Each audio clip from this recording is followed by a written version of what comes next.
కిషోర్ గారు, మారుతి గారు, మీరు దాదాపు 3 దశాబ్దాలకి పైగా, అంటే మీరు విద్యార్థిగా ఉన్నప్పటి నుంచి ఆ తర్వాత మీరు ప్రభుత్వ ఉద్యోగిగా మారడం, గణిత ఉపాధ్యాయుడిగా పనిచేస్తూ కూడా ఎన్నో తెలుగు రాష్ట్రాల ప్రభుత్వాలకు సంబంధించిన టెక్స్ట్ బుక్స్ రైటర్గా, మ్యాథ్స్ టీచర్గా, వేదగణిత అధ్యాపకుడిగా ఎంతో సేవ చేస్తున్నారు.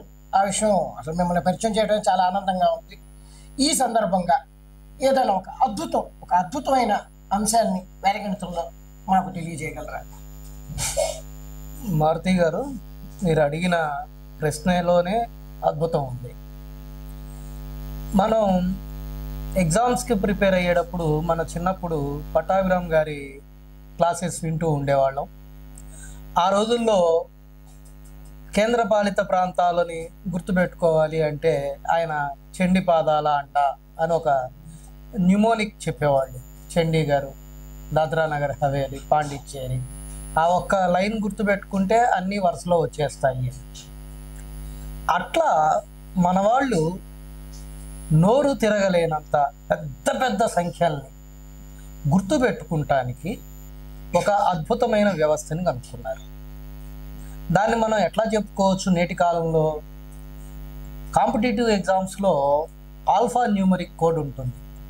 ఉదాహరణకి ఏ అంటే 1, బి అంటే 2, సి అంటే 3, డి అంటే 4 అని వరుసగా నంబర్స్ ఇచ్చి బిఏటి బ్యాట్ ఇంత నంబర్ అయితే ఆర్ఏటి ర్యాట్ ఎంత అవుతుంది ఇట్లా అడుగుతుంటాడు. మనకి రీజనింగ్లో కూడా వస్తాయి. దీన్ని ఆల్ఫా న్యూమరిక్ కోడ్ అంటాం. ఇట్లాంటి alphanumeric codes ancient Indian లిటరేచర్స్లో 3 రకాలు చూస్తాం మనం. ఒకటి వర్ణమాల,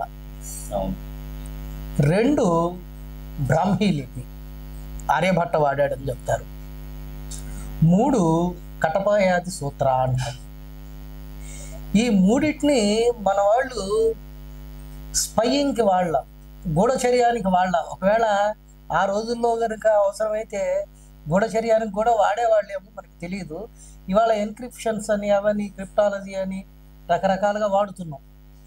కానీ ఆ రోజుల్లో పెద్ద సంఖ్యలని తెలియజేయటానికి, పెద్ద సంఖ్యల్ని మెమరైజ్ చేయటానికి ఆల్ఫా న్యూమరిక్ కోడ్ ఇచ్చి ఒక పెద్ద సంఖ్యకి ఒక శ్లోకం తయారు చేసేవాడు. ఆ శ్లోకాన్ని గుర్తుపెట్టుకుంటే ఆ నంబర్ వచ్చేసేది. ఎంత అద్భుతమైన విషయం అంటే ఆ శ్లోకంలో కూడా సాహిత్య విలువలు అద్భుతంగా ఉంటాయి. ఉదాహరణకి మీరు చూస్తే ఇక్కడ రాసి పెట్టారు ఎవరు, గోపీ భాగ్య మధురాత శృంగశోధది సంధిగా కల జీవిత ఖాతావా గలహాలార సామధార. ఒకసారి మళ్ళీ చెప్పండి. గోపీ భాగ్య మధురాత శృంగశోధది సంధిగా కల జీవిత ఖాతా గలహాలార సామధార. ఇది యాక్చువల్గా కృష్ణుణ్ణి పొగుడుతూ రాసిన ఒక శ్రీకృష్ణ కర్ణామృతంలోని శ్లోకం. దీనికి ఇంకో రకంగా అర్థం చెప్తే శంకర భగవానుని స్తుతిస్తూ వచ్చిన అర్థం వస్తుంది. అంటే లిటరరీగా చూస్తే, సాహిత్యపరంగా చూస్తేనే 2 రకాల అర్థాలు వచ్చినాయి. ఇక్కడ వేదగణిత బ్యాక్డ్రాప్లో కనుక చూస్తే దీన్ని కటపయాది సూత్ర అంటాం. కటపయాది సూత్ర, కటపయాది సూత్ర అంటాం. దీంట్లో ఏం చేస్తామంటే క, ట, ప ఇట్లా కొన్ని లెటర్స్కి 1 అని ఇస్తాం. ఖ, ఫ, ర ఇట్లా 2 ఇస్తాం. ఒక్కొక్క అక్షరానికి ఒక్కొక్క నంబర్ ఉంటుంది. అట్లా ఈ శ్లోకంలో ఉన్న ప్రతి అక్షరానికి ఈ కటపయాది సూత్ర ప్రకారం గనక మనం నంబర్స్ ఇచ్చి దీన్ని డీకోడ్ చేస్తే పై వాల్యూ 22/7 అప్రాక్సిమేషన్ అంటాం. ఇది మొదటి నుంచి ఒక మిస్టరీ. దీనికి ఆర్యభట్ట అప్రాక్సిమేషన్ ఉంది. ఆయన ప్రకారం, బ్రాహ్మీ లిపి ప్రకారం. ఇది కటపయాది ప్రకారం కనుక మనం చేస్తే దాదాపుగా 31 స్థానాల వరకు ఎగ్జాక్ట్ వాల్యూ తెలుస్తుంది, పై వాల్యూ. మీరు దీన్ని ఏ నేపథ్యంలో చూడాలి? వేదకాలం నాటి జీవన ప్రమాణాలతో చూడాలి. ఇవాళ మన దగ్గర ఆధునికమైన గణన యంత్రాలు వచ్చినాయి, వాల్యూ కనుక్కోవటం అనేది చాలా ఈజీ. ఎటువంటి గణన యంత్రాలు, క్యాలిక్యులేటర్స్, కంప్యూటర్స్ లేకుండా ఒక పెద్ద వాల్యూని కనిపెట్టడం, మానవ మేధస్సు ద్వారా ఆ వాల్యూని గుర్తుపెట్టుకుంటానికి ఒక శ్లోకం ఇవ్వటం, ఇందులో అర్థం పరమార్థం రెండూ ఉన్నాయి. స్వామి కార్యం ఉంది, స్వకార్యం ఉంది. ఇది ఇట్లాంటివి చాలా ఉన్నాయి. గణిత సమస్యలన్నిటినీ కూడా మనం తెలుగు సాహిత్యంలో పావులూరి మల్లన గణితంలో కానీ, గణితసార సంగ్రహం సంస్కృతంలో కానీ, ఆర్యభటీయంలో కానీ, లీలావతిలో కానీ, లీలావతిలో అయితే ఆల్జిబ్రిక్ సమస్యలన్నిటినీ శ్లోకాల రూపంలో చూస్తాం. ఇదంతా కూడా భారతదేశంలో సాహిత్యపరంగా జరిగిన గణిత సృష్టి. ఈ మొత్తాన్ని గనక మన పిల్లలు, మన ఉపాధ్యాయులు ప్రాక్టీస్ చేస్తే సాహిత్య విలువలు, అట్లాగే నైతిక విలువలు, గణిత విలువలు అన్నీ పెంపొందించడానికి ఆల్రౌండ్ డెవలప్మెంట్. అంటే నీకు సాహిత్య విలువలు తెలుస్తాయి, కవిత్వం వస్తుంది, ఆరాటి విలువలు వస్తాయి, ధర్మం తెలుస్తుంది, దాంతోపాటుగా గణితం తెలుస్తుంది. ఇట్లాంటి అద్భుతాలు పిల్లలకి పరిచయం చేయాల్సిన అవసరం ఎంతో. అట్లాగే ఇది స్వామీజీ కంపైల్ చేసిన బుక్.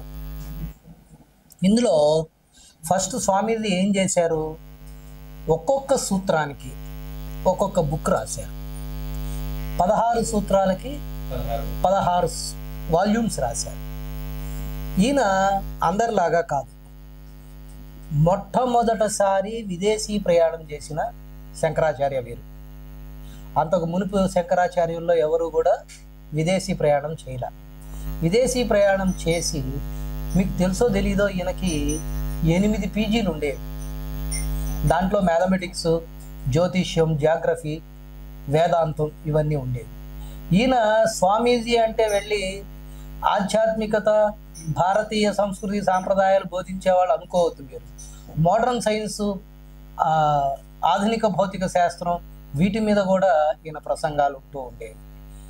ఈయన 16 వాల్యూమ్స్ రాశారు. విదేశీ ప్రయాణానికి వెళ్ళినప్పుడు ఈ 16 వాల్యూమ్స్ని ఆశ్రమంలో పెట్టి వెళ్ళారు. చాలా దురదృష్టం ఏంటంటే ఆయన తిరిగి వచ్చేటప్పటికి ఈ 16 వాల్యూమ్స్ మాయమైనాయి.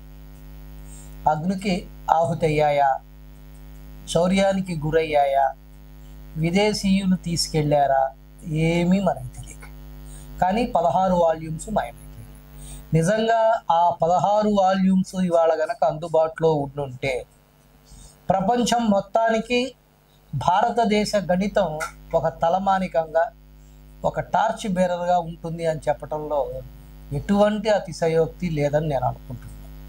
అయితే స్వామీజీ వచ్చిన తర్వాత, తిరిగి వచ్చిన తర్వాత, నేను రాసిన బుక్స్నైతే సంగ్రహించారు కానీ నా జ్ఞానం నా దగ్గరే ఉంది, నేను మళ్ళీ మొత్తం జ్ఞానాన్ని సృష్టిస్తాను అని చెప్పి 16 వాల్యూమ్స్కి ఒక ఇంట్రడక్టరీ వాల్యూమ్ మొదలుపెట్టారు. దురదృష్టం ఏంటంటే ఆ ఒక్క ఇంట్రడక్టరీ వాల్యూమే మనకి ఇవాళ అందుబాటులో ఉంది. ఆయనకు గనక ఇంకా కొంచెం టైం ఉండుంటే, మిగిలిన బుక్స్ గనక రాసి ఉంటే ఇంకెన్ని అద్భుతాలు మన పిల్లలు సృష్టించేవాళ్ళు. మీకు ఇందులో నిఖిలం సూత్రం మీద ఒక చిన్న వర్క్డ్ అవుట్ ఎగ్జాంపుల్ మన ఆదినారాయణ గారిని వివరిస్తారు, చూద్దాం. Sir okay sir.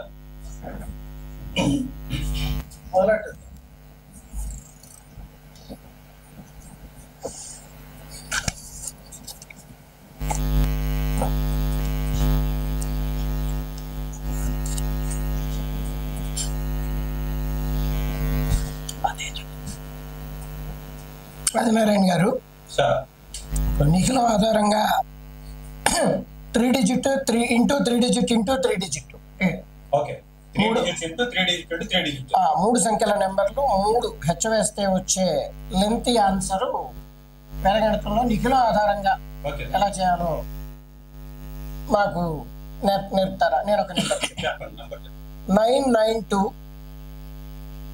Into 994 into 995. దీని ఆన్సర్ చెప్పమంటారా? ఎటగడతంలో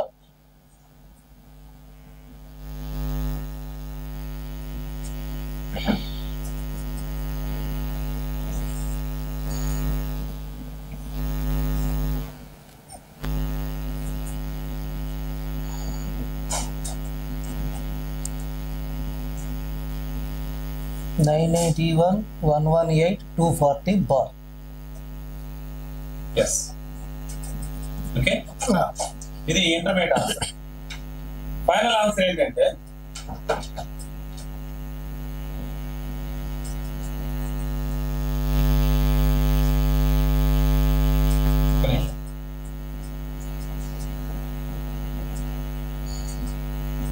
రైట్ 981,118,240. దీన్ని వింకిలం అంటాం. వింకిలం చేస్తే 760 117,981. Correct answer. ఇంకా యాడ్ చేస్తే దీన్ని right answer. Right answer Bharati garu. Right answer. Right. Okay, అయితే ఇది ఎలా వచ్చిందో మనం తెలుసుకోవాలి. దీనికి ఇది తెలుసుకోవాలి అంటే వింకిలం గురించి తెలుసుకోవాలి.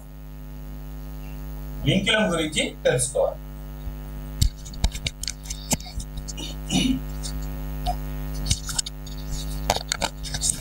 వింకిలం ఎలా తెలుస్తుందంటే మనకి ఒక నంబర్ నుంచి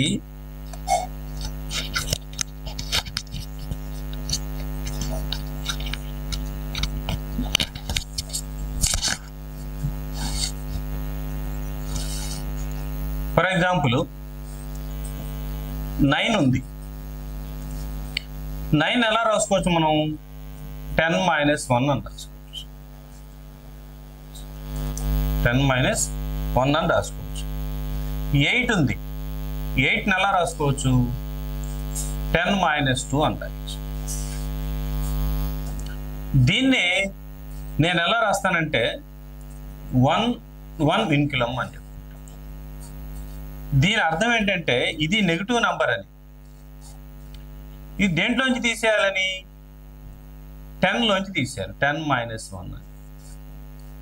మరి దీన్ని ఎలా రాస్తాము అంటే 1 2 బార్ అని చెప్తాం. అదే 7 కనుక తీసుకున్నాం అనుకోండి 10 - 3 అని.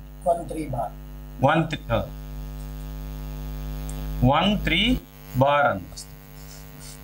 ఇప్పుడు ఫర్ ఎగ్జాంపుల్ 2 డిజిటెడ్ నంబర్లోకి వెళ్దాం. 52 బార్ అని ఉందనుకోండి. అప్పుడు ఏం చేయాలి మనం? 50లో నుంచి 2 సబ్ట్రాక్షన్ చేయాలి. అంటే ఆన్సర్ ఎంత మనకి? 48. అంటే 48ని మనం ఎలా రాసాము? 52 బార్ అని రాసాం. ఓకేనా? సో దీన్ని వింకిలం అని చెప్పంటాం. ఈ వింకిలం వస్తేనే మనం చేయగలం. ఓకే, సరే. ముందుగా ఈ 992, 994, 995 అని చెప్పి అన్నాం కదా. నియరెస్ట్ 1000 చూసుకుందాం. 3 డిజిటెడ్ కాబట్టి నియరెస్ట్ 100 ఏదైతే 1000 అవుతుంది. అంటే 992. మరి ఎంత తగ్గింది దీనికి? 1000కి 8 తగ్గింది. కాబట్టి ఏం చేస్తాం? -8. 994 దానికి ఎంత తగ్గింది? 994. 994 -6. 995 -5. ఇప్పుడు దీన్ని ఏం చేస్తామంటే ఇది A B C అనుకోండి. దీంట్లో నుంచి ఈ 2 తీసేయండి. అంటే 992 -B -C. అలాగే AB plus BC plus AC ఇది కూడా ఒకటి అనుకుందాం. ఆ తర్వాత దీంట్లో మనకి ABC A into B into C. ఇప్పుడు 992 ఇది చెప్పడానికి మీకు టైం పట్టచ్చు, కానీ తెలిసిన తర్వాత ఈజీగా చేయొచ్చు మీరు, చాలా ఈజీ. ఇప్పుడు నెక్స్ట్ ఇంకోటి చేద్దాం, దాన్ని కూడా మనం చేయొచ్చు. ఒకటి 992 మైనస్ బి అంటే ఎంత ఉందండి? 6 5 11. 6 5 మైనస్ 6 మైనస్ 5 అంటే ఇప్పుడు ఎంత వస్తుంది మనకి? 11. 992 నుంచి ఎంత తీసేసాం మనం? 11. 11 తీస్తే ఎంత వస్తుంది మనకి? 981. నెక్స్ట్ ఏబి, ఈ రెండు మల్టిప్లై చేయండి. -8 into -6 48 plus b into c -6 into -5 30 plus 8 5s 40. ఇప్పుడు నేను ఇదంతా ఏం చేశానంటే మనసులో చేసుకున్నా. 78 ప్లస్ 40 118. ఇక్కడ ఏబిసి అంటే ఏ ఇంటూ బి ఇంటూ సి. ఇప్పుడు మీకు ఇంతవరకు ప్లస్లే వచ్చినాయి చూసుకోండి అన్నీ కూడా. ఇక్కడ చూడండి -8 -6 -5 -5 ఇంటూ -6 అంటే 30 ప్లస్ 30 ప్లస్ 30 ఇంటూ -8 అంటే -240. అంటే 240 వింకులం రాసేటప్పుడు ఏం చెప్పాను? బార్ అని రాస్తా ఉన్నాం కదా, -240. అంటే ఇలా రాయొచ్చు -240 అని, లేదా 240 ఇలా రాయొచ్చు. ఓకే, అంటే దాన్ని ప్రత్యేకంగా చూపించితే మనం సబ్ట్రాక్ట్ చేయాలని అర్థం దాన్ని వస్తుంది అనమాట. నెక్స్ట్ 981. అయితే ఇందాక మనం అనుకున్నాం 52 రికరింగ్ బార్ అన్నట్లయితే అప్పుడు మనం ఏం చేస్తా ఉన్నాం? మనం 50లోంచి 2 తీసేయాలి అని చెప్పాను, అప్పుడు మనకు 48 వస్తుంది అన్నాం. మరి ఇప్పుడు 240 దీని పక్కనే ఉంది కదా, 8 ఒకటి తీసుకోండి. దీని అర్థం ఏంటి? 8240. 240కి ఏముంది మనకి? మైనస్. అంటే 8000లో నుంచి మనం ఎంత తీసేయాలి? మనం 240 తీసేయాలి. అంటే 8000 మైనస్ 240. ఇక్కడ నిఖిలం వాడతాం. ఎక్కడ వాడతాం మనం? ఇక్కడ అది. ఓకే, సో 981 11 ఎంత వచ్చింది ఇక్కడ? 760. అంటే టోటల్ ఆన్సర్ ఎంత మనకి? 981 117 760. ఇది నేను మీకు ఎంత చెప్పడం ఎంతసేపు, కానీ నేను ఎంతసేపట్లో వేసాను అది మీకు. ఇక్కడ బార్ వాడాల్సిన పని లేదు ఇక మనం. అందుకే దీన్ని ఏమంటే ఇంటర్మీడియట్ ఆన్సర్ అంటావు. దీన్ని ఫైనల్ ఆన్సర్ ఇది నేను చేసింది మీకు. నేను చేసుకోగలిగింది ఫస్ట్ అది, తర్వాత దీనికి వచ్చాను నేను. కాబట్టి ఇది ఈజీగా చేయగలిగే ఒక దీంట్లో నిఖిలం సూత్రం ద్వారా చేయగలిగింది మనం. దీన్ని ఇంకొంచెం ఎగ్జాంపుల్ తీసుకొని చెప్తారా? ఇంకో ఎగ్జాంపుల్ ఏం చేద్దాం. 100కి పైగా 100 ప్లస్, ఇందాక మైనస్ వాడారు, ప్లస్ అయినా చేద్దాం. ఇప్పుడు ప్లస్ తీసుకున్నప్పుడు ఏమవుతుందంటే మనకి మీకు ఏబిసిలతో అర్థమైంది కాబట్టి మీకు ఇంకా ఈజీగా అర్థమవుతుంది. ఇప్పుడు మనకి మైనస్ కాబట్టి మనం సబ్ట్రాక్ట్ చేయాల్సిన అవసరం ఏముంటుంది ఇక్కడ మనకి ఇప్పుడు ఈసారి.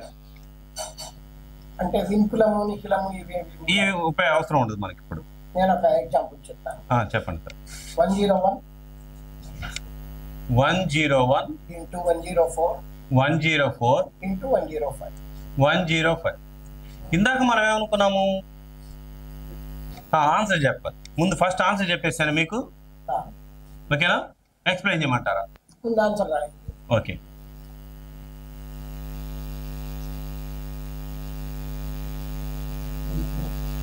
$20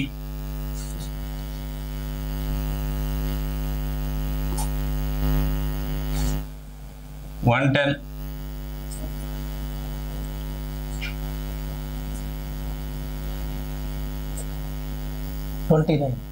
$29.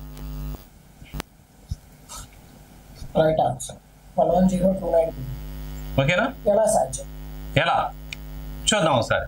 ఇప్పుడు ఇందాక మనం 98 అన్నప్పుడు ఏం చేసాం? మనం ఎంత లెస్ అయిందో చూసుకున్నాం, -2 అని చెప్పాం. ఇది ఎంత మోరో చూసుకుంటాం మనం 100కి. అంటే ఇప్పుడు ఏం చేస్తాం మనం? 101 అంటే ఏం రాస్తామంటే +1, 100 + 1. మరి 104కి 100 + 4, 105కి 100 + 5. ఇందాక చెప్పాను మీకు ఏబిసి అని.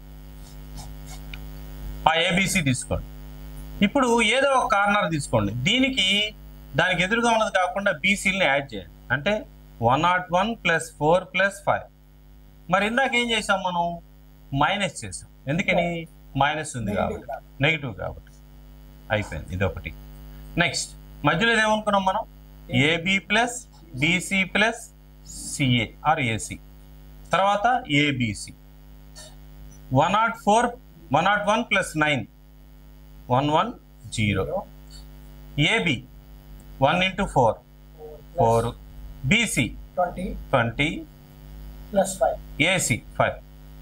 ఏబిసి 20. సో ఒక టోటల్గా ఎంత అవుతుంది? 110 29 20. సో ఇది దాని యొక్క ఆన్సర్. బాగుంది. ఇలా మనం ఏదైనా సరే ఈజీగా వితిన్ సెకండ్స్లో చెప్పగలుగుతున్నాం అంటే ఈ స్టడీ చేయగలిగితే, దీన్ని త్వరగా మనం ప్రిపేర్ అయితే గణితంలో ఇలాంటి అద్భుతాలు చాలా ఉన్నాయి. ఇందాక సార్ చెప్పారు, అమరాజ్ కిషోర్ గారు ఈ అద్భుతం చెప్పగలరా అన్నారు మారుతి గారు. సార్ చెప్పింది అద్భుతం. అలాంటి అద్భుతాలు ఈ గణితంలో చాలా ఉన్నాయి. కోకొల్లలు మనం చెప్పుకోవాలి, కానీ ప్రతిరోజు రోజుకొక అద్భుతం చెప్పుకోవచ్చు. సాధారణ గణితంతో పోల్చుకుంటే చాలా రెట్లు వేగంతో, చాలా రెట్లు వేగంతో. మీరు అబాకాస్ ఉండుంటారు, అది ఓన్లీ మీకు దేనికి ఉపయోగపడుతుందంటే ఎడిషన్లు సబ్ట్రాక్షన్స్ వరకు. ఒకటి అక్కడ ఇన్స్ట్రుమెంట్ లేకపోతే కొద్ది రోజులే చెప్పగలరు. ఆ ఇన్స్ట్రుమెంట్ లేకపోతే అసలు మనం మాట్లాడలేం. అంటే ఇన్స్ట్రుమెంట్ ఏముండదు. నేను ఇప్పుడు నా దగ్గర ఇన్స్ట్రుమెంట్ ఉందని నేను చెప్పడానికి, నేను ఇన్స్ట్రుమెంట్ నేనే వాడలేదు కదా. అదే అబాకస్లో అయితే ఇన్స్ట్రుమెంట్ వాడాలి, పెన్ను కూడా వాడు. ఇప్పుడు పెన్ను లేకుండా నేను చెప్పగలం ఇప్పుడు మనం. అది ఇది గణితం యొక్క ఎఫెక్ట్, ప్రభావం. అది మీరు అబాకస్ అనగానే నాకు ఇంకో విషయం గుర్తొస్తుంది సార్. మనకి ప్రపంచంలో వేగంగా క్యాలిక్యులేషన్స్ చేయాలి అంటే అందుబాటులో 3 రకాలైన సిస్టమ్స్ ఉన్నాయి. ఒకటి అబాకస్, ఆరిజినేటెడ్ ఇన్ చైనా.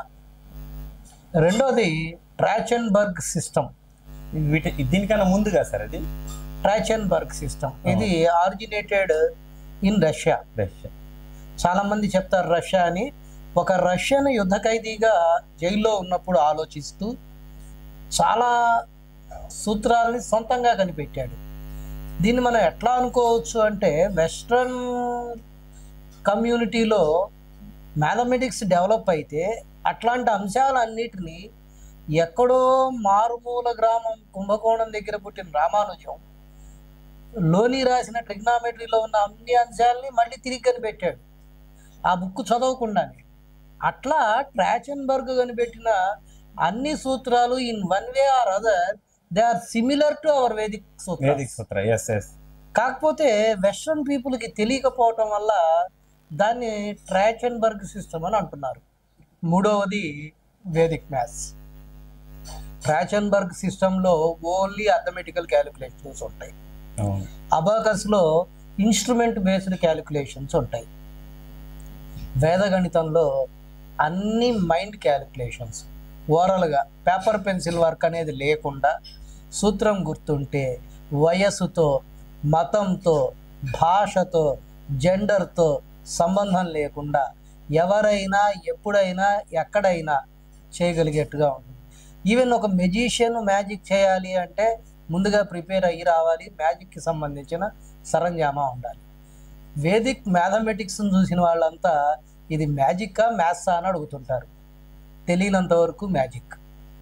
ఒకసారి నీకు సూత్రం తెలిసి ఎట్లా చేయాలో కనుక తెలిస్తే then it is mathematics. So ఈ గణితం సూత్రాలు నేర్చుకుంటే మ్యాథమెటిక్స్ అవుతుంది, చూస్తూ ఉంటే మ్యాజిక్ లాగా ఉంటుంది. అయితే ఇక్కడ వేదిక్ మ్యాథ్స్ అంటే అందరూ సహజంగా ఏమనుకుంటుంటారంటే, చాలామంది స్టూడెంట్స్ ఇది కాంపిటేటివ్ ఎగ్జామ్స్ పనికి వచ్చే అర్థమెటిక్ అనే అనుకుంటుంటారు. అది వాస్తవమే, కానీ అంతవరకే కాదు. ఈ ఐఐటి ప్రిపేర్ అయ్యేవాళ్ళు కానీ, ఇంటర్మీడియట్ చదువుకున్న వాళ్ళు కానీ, లేదా ఇంజనీరింగ్ కాలేజీలో చదువుకున్న వాళ్ళు కానీ, వాళ్ళకి కావాల్సిన మ్యాథ్స్లో మోడర్న్ ఆల్జీబ్రా కానీ, అలాగే పార్షియల్ ఫ్రాక్షన్స్ కానీ, ఇంటిగ్రేషన్ కానీ, ఇంకా డిఫరెన్షియల్ ఈక్వేషన్స్ కానీ, ఇలాంటివన్నీ కూడా ఈ వేదిక మ్యాథ్స్లోనే వితిన్ సెకండ్స్లో కొన్ని సందర్భాల్లో పెన్ను పేపర్ లేకుండా కూడా చెప్పచ్చు.